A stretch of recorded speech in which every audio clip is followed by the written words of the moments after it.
12 men go to scout out the Promised Land.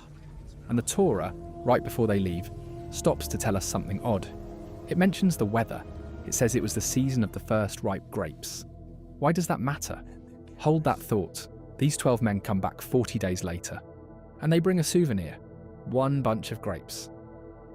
But it's so huge that it takes 8 of them to carry it, hanging from 2 poles on their shoulders. They cut it from a valley, and the valley gets named after that bunch, Nahal Eshkol, the valley of the cluster. Now here's where it gets interesting.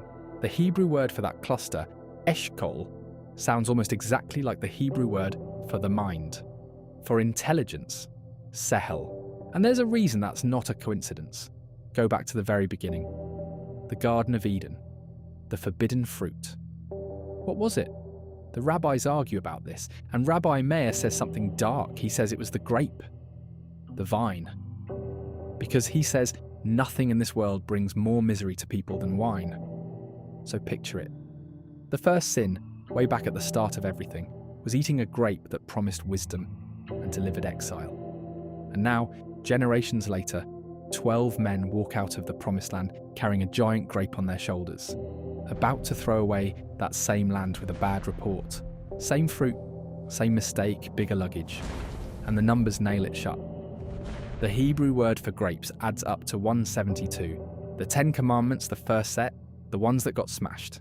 Exactly 172 words. So what's the lesson hiding in a bunch of grapes? Think about what a grape can become. Wine that lifts a person up, or wine that destroys him. The exact same fruit. The difference is the choice you make with it. And that, the rabbis say, is the whole point. We're told we're made in the image of God. People assume that means we look like him. It doesn't. We don't look like anything. The image is something invisible. It's the power to stand in front of 2 roads and choose.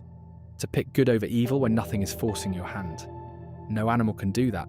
No angel can do that. Only us. That's the gift the grape is whispering about.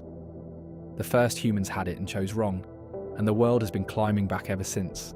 The spies had it and chose fear, and a whole generation died in the desert for it. Every one of us gets handed that same cluster. It's heavy.